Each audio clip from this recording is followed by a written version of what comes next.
আসসালামু আলাইকুম সম্মানিত ভিউয়ার্স, আশা করি ভালো আছেন। ফ্রিজে এক ঝুড়ি প্রশ্ন নিয়ে হাজির হলাম। আজকের প্রথম পার্টে আমি 10টা প্রশ্ন তুলে ধরেছি। তো এখানে আমার প্রথমে যে প্রশ্নটা আছে, এক ভাই প্রশ্নগুলো পাঠাইছে। যে এখানে প্রথমে যে প্রশ্নটা আছে যে একটি 200 লিটার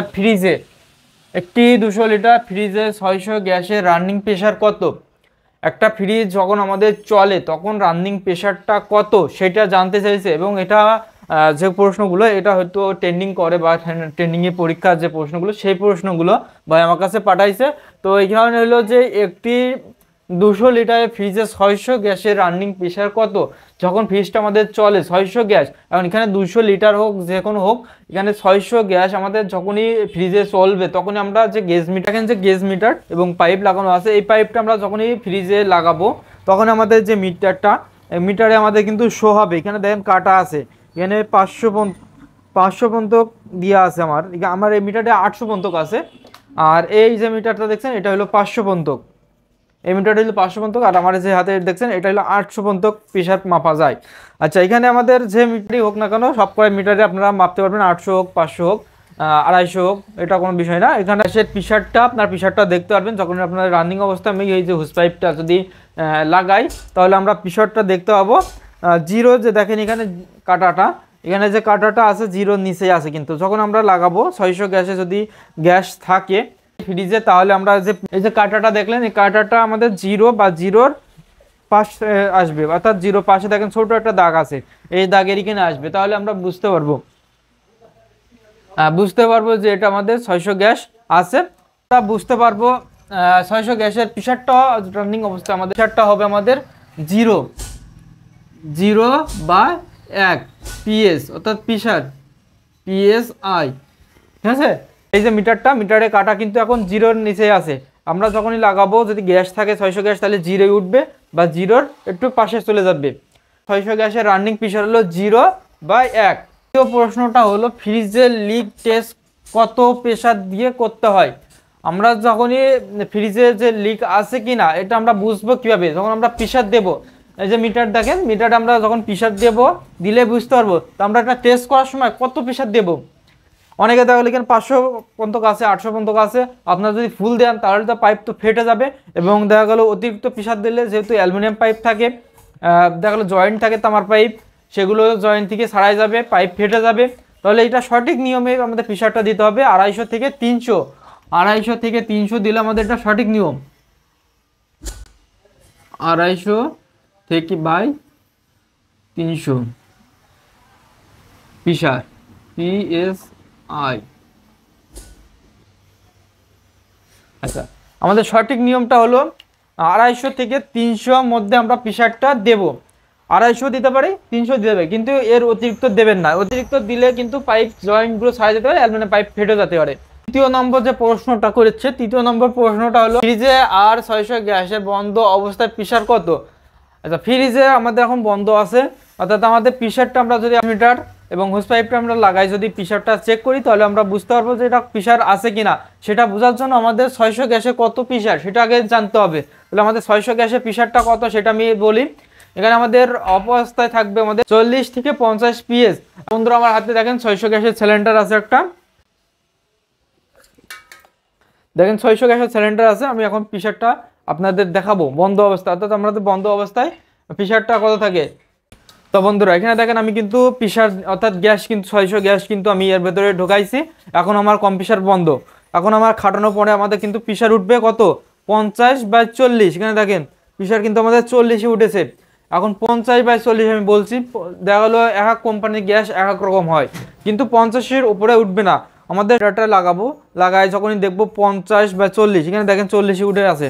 এখানে দেখেন কাটা আছে, দেখেন।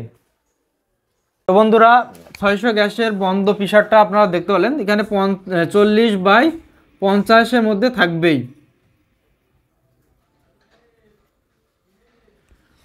40 থেকে 50-এর ভেতরে আপনার 600 গ্যাসের বন্ধ অবস্থায় প্রেশার থাকবে। তো বন্ধুরা চতুর্থ প্রশ্নটাই করেছে, এই থার্মোস্ট্যাট সুইচের সিলেক্টর সুইচ কততে রাখতে হয়? আমাদের যে ফ্রিজে বাসা বাড়িতে থাকে যা রেগুলেটর বা থার্মোস্ট্যাট সুইচ, তো বন্ধুরা, যে থার্মোস্টার সুইচটা দেখছেন আমার হাতে, এই থার্মোস্টার সুইচে কিন্তু পয়েন্ট দেওয়া থাকে 7 পর্যন্ত। ফ্রিজের গায়ে কিন্তু লেখা থাকে 7 পর্যন্ত। আমরা যদি 7-এ দেই তাহলে কিন্তু সব সময় চলতে থাকবে এবং বরফ জমে যাবে। তো এখানে সঠিক নিয়ম আমাদের কোনটা, যে এখানে বলে প্রশ্নটা হলো সঠিক নিয়মে রেট করব কতই। সঠিক নিয়মটা হলো 3 থেকে 5। 3 থেকে 5-এর ভেতরে রাখলে বেটার। 3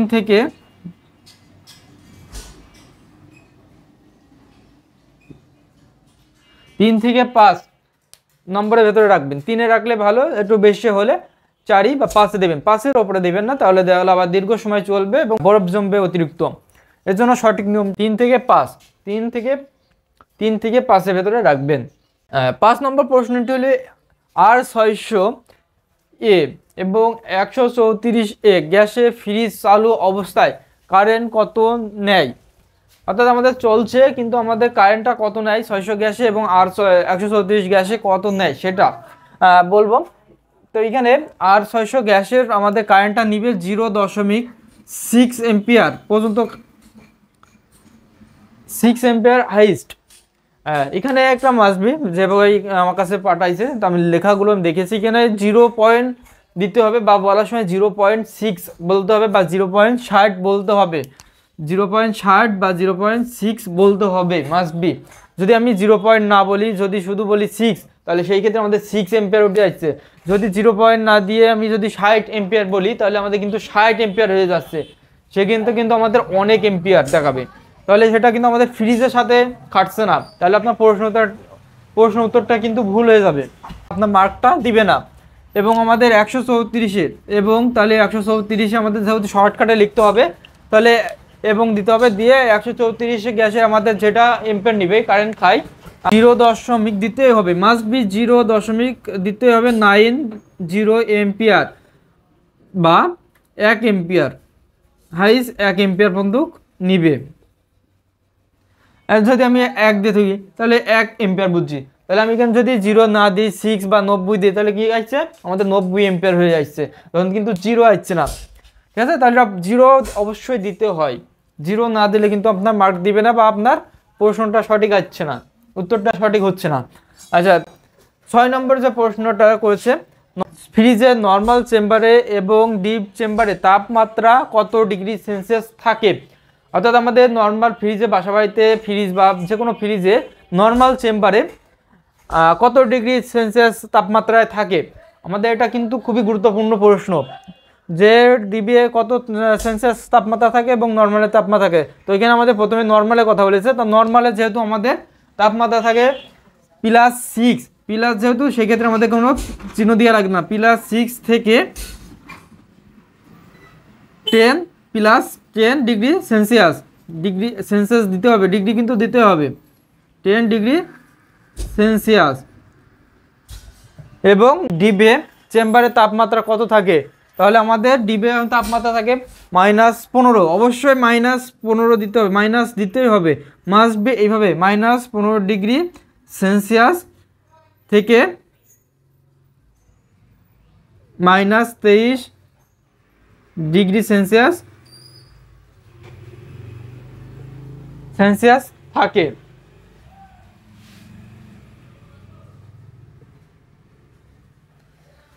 এখন যদি আমি -15 না দিই, যদি আমি 15 ডিগ্রি সেলসিয়াস দিই, তাহলে আমাদের কি আছে, এটা প্লাস হয়ে যাচ্ছে। সেক্ষেত্রে কিন্তু আমাদের যদি মাইনাস না থাকে তাহলে আমাদের কিন্তু প্লাস হয়ে যায়। এর জন্য কিন্তু মাস্ট বি আমাদের 15 থেকে 23 মাইনাস দিতেই হবে মাস্ট বি, না হলে কিন্তু আমাদের উত্তরটা মিলবে না। মাইনাস না দিলে কিন্তু তখন আপনারা বুঝতে পারছেন যে প্লাস হয়ে যাবে।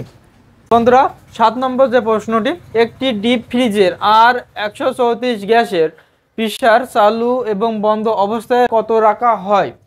এখানে 134 600 গ্যাসের কথা কিন্তু আমি বলেছি, রানিং অবস্থায় থাকে 0 থেকে 1 PS, আর বন্ধ অবস্থায় থাকে আমাদের কিন্তু 600 গ্যাসের 40 থেকে 50 PS।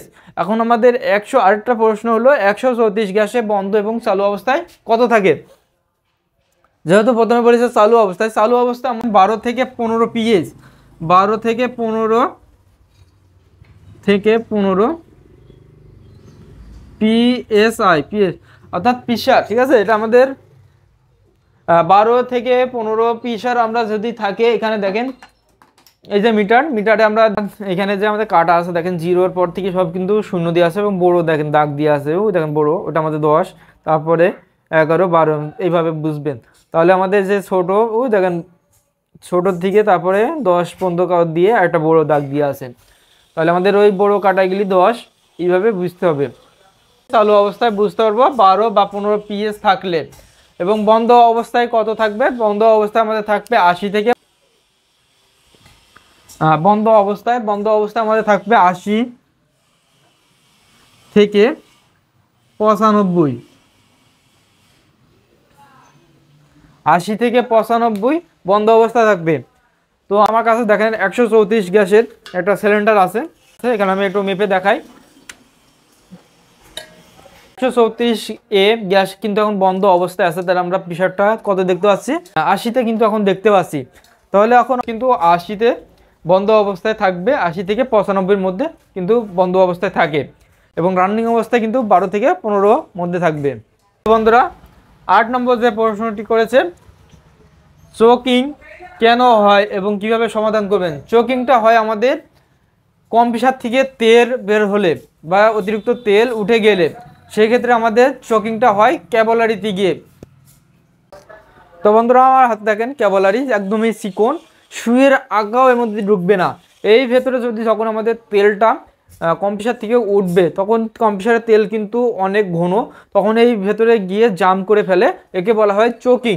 জাম করাকে বলা হয় চোকিং। এই অবস্থায় এখানে সংক্ষেপে লিখতে হবে, যেহেতু চোকিং কেন হয়। চোকিং হয় অয়েল উঠলে অর্থাৎ তেল অয়েল উঠলে চোকিং হয়। এর সমাধান কি? ওয়াশ করতে হবে, ওয়াশ করে এটা সমাধান করতে। যেহেতু এখানে বড় করে লেখার কোনো অপশান নাই, এজন্য লিখে দেবেন ওয়াশ করতে হবে। ওয়াশ যদি না হয় তখন সেই ক্ষেত্রে আমাদের ক্যাপিলারিটা চেঞ্জ করে দিতে হবে। তাহলে আমাদের লিখতে হবে চোকিং হয় অয়েলের কারণে।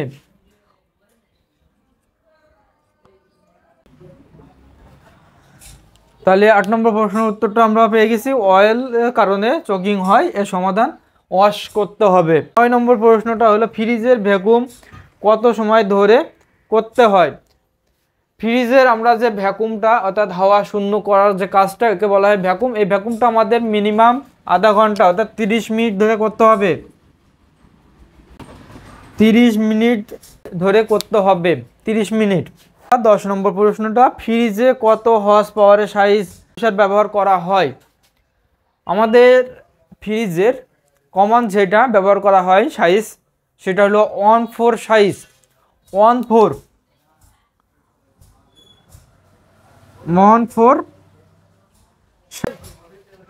অনেকের কথা হতে পারে, এখানে আপনার কমন যেটা আমি সেটা বলেছি। এখানে আপনার ফ্রিজ অনুযায়ী অর্থাৎ কত সেফটি ফ্রিজ সেই অনুযায়ী কিন্তু কম্প্রেসারটা লাগানো হয়। একটা কথা বলি, 1 হর্স পাওয়ার সমান অর্থাৎ 746 ওয়াট। তাহলে আমাদের 1 হর্স পাওয়ার সমান কত ওয়াট পাচ্ছি? 746। বন্ধুরা এখানে আমি 10টা প্রশ্ন তুলে ধরলাম, আরও ইনশাল্লাহ আরও প্রশ্ন আছে, সেগুলো তুলে ধরবো। এক জুড়ি প্রশ্ন নিয়ে আজকের পার্ট 1 শেষ করছি। ভিডিওটি যদি ভালো লেগে থাকে অবশ্যই ভিডিওতে লাইক দিবেন এবং ভিডিওটি শেয়ার করে দেবেন, অন্যরাও দেখতে পারে এবং বিষয়গুলো জানতে পারে। তো সবাই ভালো থাকবেন, সুস্থ থাকবেন, ধন্যবাদ।